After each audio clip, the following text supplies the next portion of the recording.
Yahoo! Hey, Durin! Any more clues for us? We're all set for the next chapter. Yeah, I was just about to come find you. Let's see what it says. Now sprout to life the story's seeds, stirred by wind-born melodies. Then on that breeze the music leaves, fading into distant memories. Seek the place where wind and tale entwine, and once there, make 3 riddles into verse, and 3 melodies into song. For in poetry and song will this story start to blossom. Come on! Another riddle? All that talk about wind and melodies? Oh,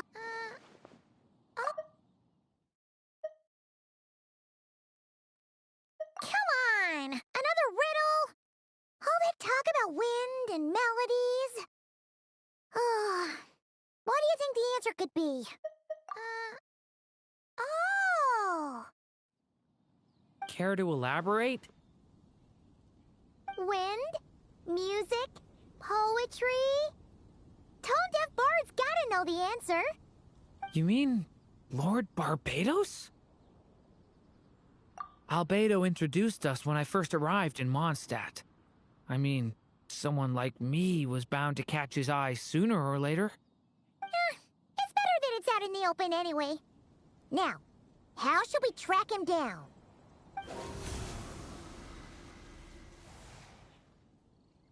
I'm pretty sure he's already caught wind of what's going on here.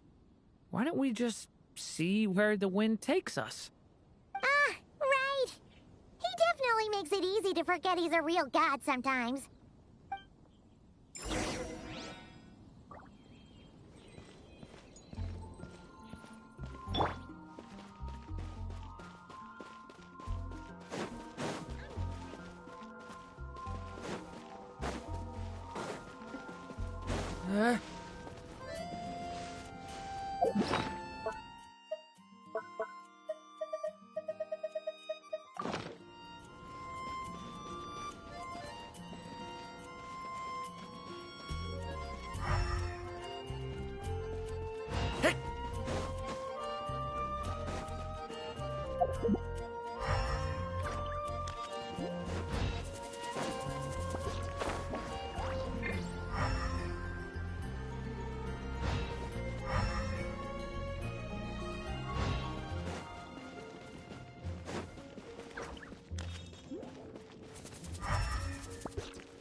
Traveler, Paimon! What a sight for sore eyes!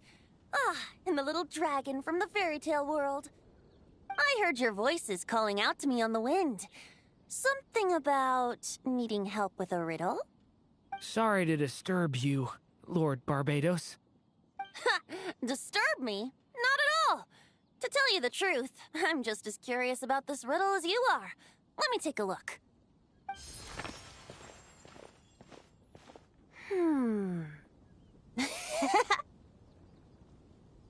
What is it? Did you figure out the answer? 3 riddles and 3 melodies. That sure takes me back. The answer you seek lies hidden in memory. Looks like running to Tone-Deaf Bard was the right call after all. Long ago, those mages came to Mondstadt, seeking to test their strength against mine. But I replied, let us make music, not war, and resolve our conflicts through song. So I strummed my lyre and sang them this verse. O wind, welcome now, my guests. Pass through verdant leaves unseen, where shape your formless self may take, and offer up a graceful scene, a fleeting gift for welcome's sake.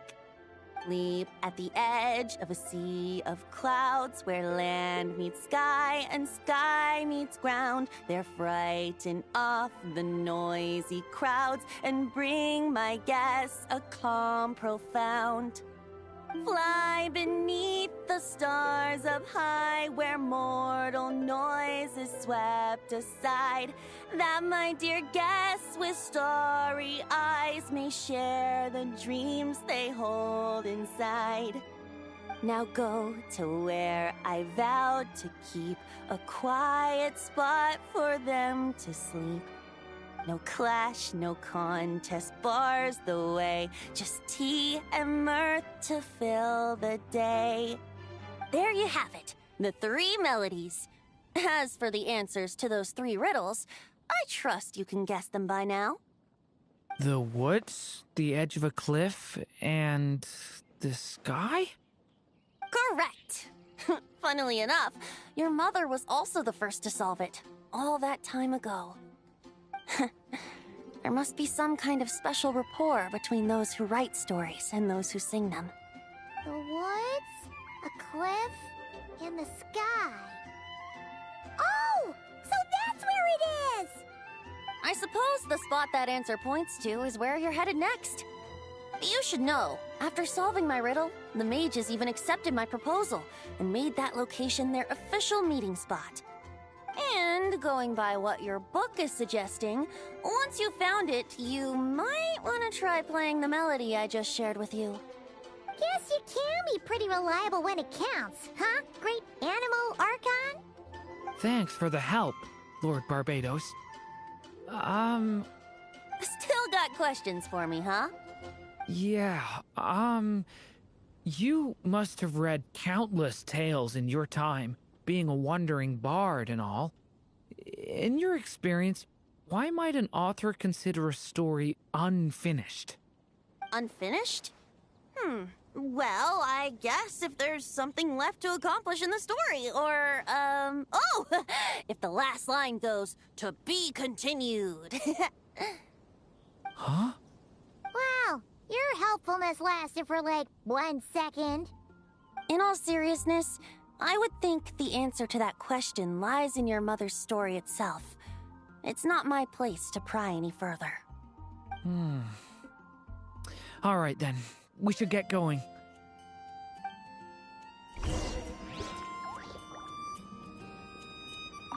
I wonder when their next meeting will be.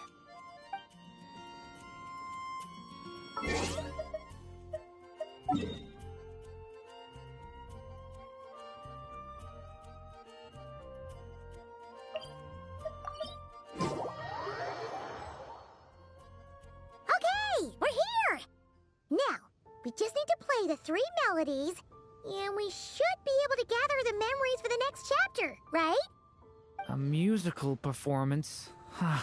Out of all the things Miss Lisa has taught me, that's the one I'm worst at.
Even a war that shook the world could not halt the witches' gatherings.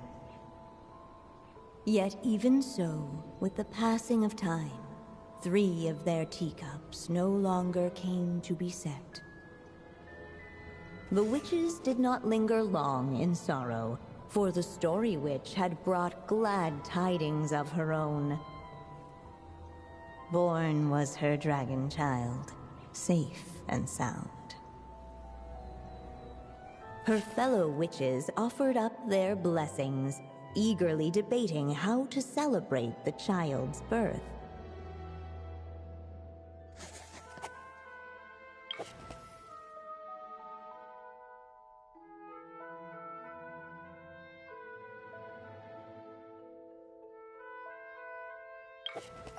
In the end, they settled on the most vibrant balloons they could find. After all, what could be more joyous than the arrival of new life?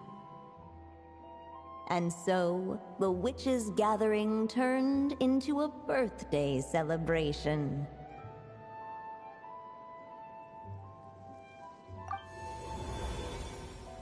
So, we're back in the story world, huh? As if from nowhere, new guests appeared at the witches' table. Perhaps they too had come to celebrate the dragon child's birthday. Yet while everyone else was busy thinking about what kind of gift to offer, these 3 seemed to have come empty-handed. Hardly the recipe for a warm welcome to a birthday party, now is it?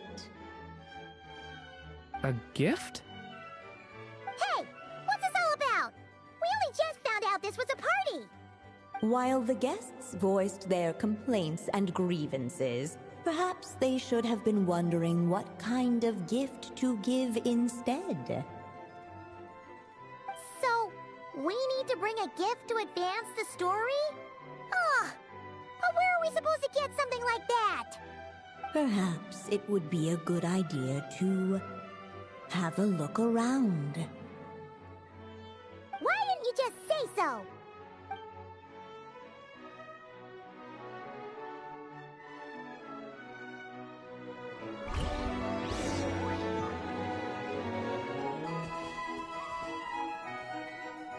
Hey! Could we use these as gifts, maybe? At last, the guests found something to give the dragon child. Guess that's a yes, then. Which one should we go for?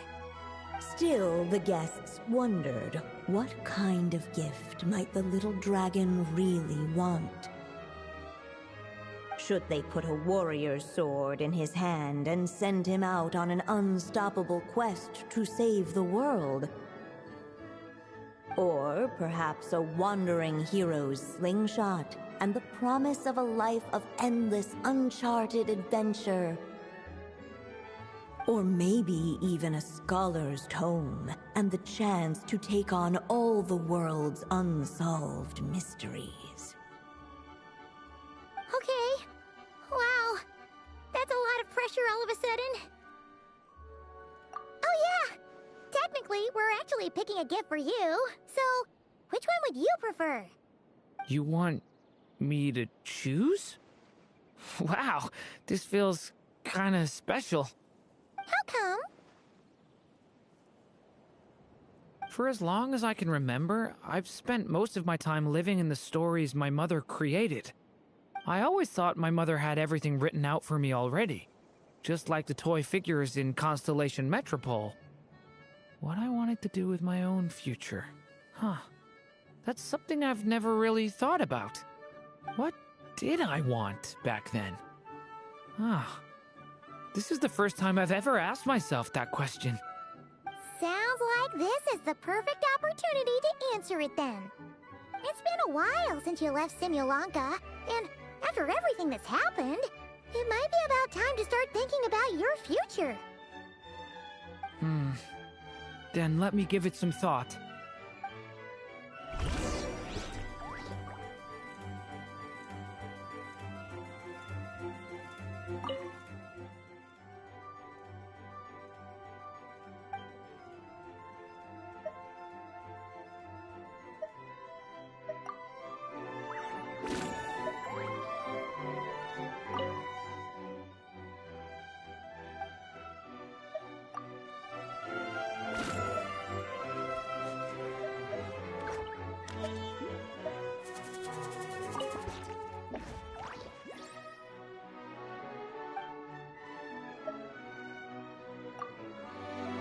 The guests hesitated, and not without good reason. Given how much this gift would mean to the little dragon, a bit of careful thought could go a long way.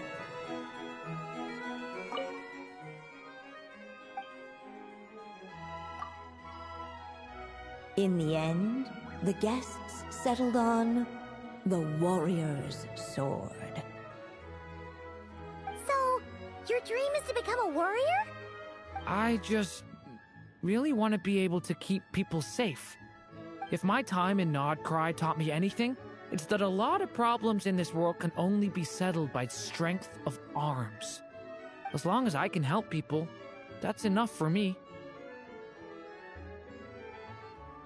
Really? But I don't think it's enough.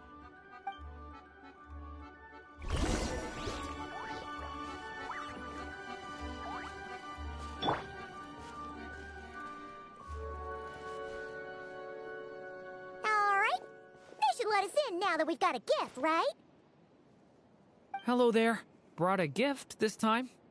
The newly arrived guest presented his gift, wishing the little dragon a future as an indomitable warrior. Accepting the guest's blessing, the Story Witch invited him and his friends to take their place around the table. Finally, she could introduce them all to her dragon child, telling all in attendance about the moment of his hatching, and of course, the name he'd been given.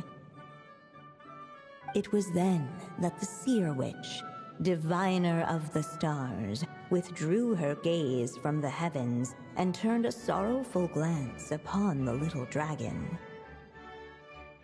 You gave him the same name as that evil dragon? That's right. But the life I intend for him shall be very different. What folly, to love so blindly. For as you must know, a name is the mirror of destiny itself. He who bears an evil dragon's name must also inherit the fate of its previous owner. His fate has been foretold. Then I'll rewrite it. The witches at the table fell silent, for they knew the Seer Witch's words had never once proven wrong. Yet, just as clearly, they recognized the Story Witch's resolve, for there is scarce a force in this world more fearsome than a mother's love. At last, the Merry Witch stepped forward, dispelling the uneasy silence. So be it. Then we'll all lend a hand. Together, we shall rewrite this child's fate. You mean to defy one of the fundamental rules of this world? I refuse to be shackled by such rules. Besides, this is a witches' gathering, is it not? What could be more fitting a subject for this occasion than to defy them? Oh? Sounds like an interesting experiment. I suppose, were we to succeed in this endeavor, we might bring a touch of wonder to this otherwise dreary sky of stars. The Merry Witch finally talked them all round, just like she had done many times before. Warm and strong as the sun she was, so much so, in fact, that those who her light shined down upon had no choice but to bask in it. And so the witches readied their gifts, 3 marvels of the cosmos. For this child, I shall decipher the ravings of the heavens and lay bare before him the trickery of fate. For this child, I shall leave a formula powerful enough to unravel the very origins of this world, that he may seek another solution for the conundrum of his life. For this child, I shall call upon wondrous magic to make possible his impossible wish. All the Story Witch had was the pen in her hand, yet with the love that flowed from it, she resolved to bring forth a marvel of her own. For this child, I shall leave behind the last story I will ever write, and with it, a path to an ending yet untold. With the witch's blessings given and received, the little dragon's fate at last began to turn. In the midst of the dragon child's birthday celebration, the seer witch proclaimed her prophecy. The child had been given the evil dragon's name, and with it, the burden of its fate. But hearing this, the story witch vowed to rewrite it all, for such was her love and resolve. And so the other witches offered their gifts in turn, marvels as rare as any in the cosmos. Together, they sought to test one of the fundamental laws of this world, in part to support a mother's love, and in part to sate their own curiosity. Oh, and I almost forgot. Our new guests came bearing blessings of their own. Who knows? Perhaps this extra bit of courage might be all the little dragon needs to change his fate.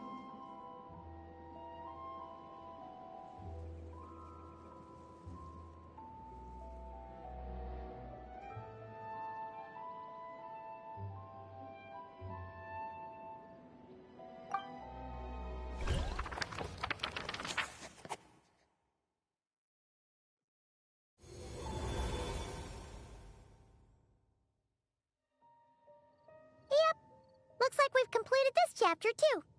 Those witches in the story were the mages at the Hexen Circle, right? They sure seem to care a lot about you, Durin. But, Paimon kinda had trouble following their conversation. Just a bunch of mystery, as usual. The evil dragon's fate. Oh, is that what you're worried about? But didn't we already take care of that?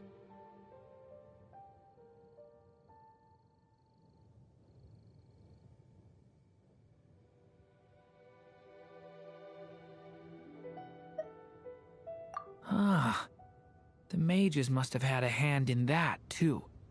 Also, I was just thinking, which part of the story are we even meant to be completing? Oh,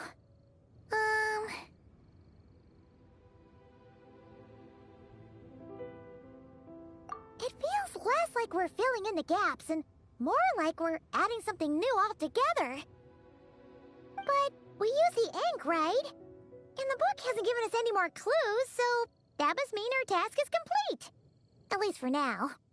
Yeah, I guess we're doing something right.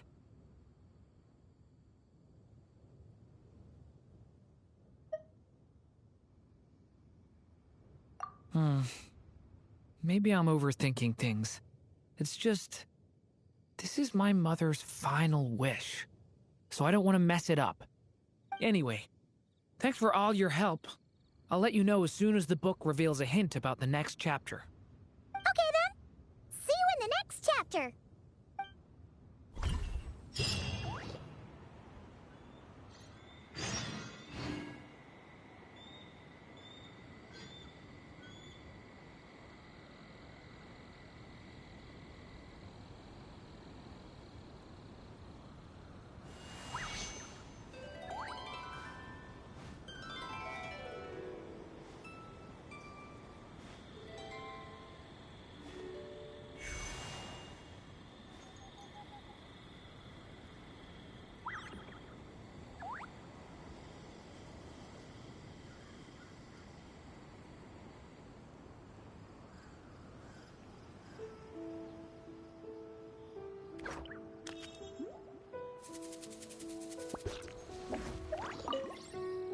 I think I'm gonna stick around, take my time reading through this book. If you feel like jumping back into the story, just come find me.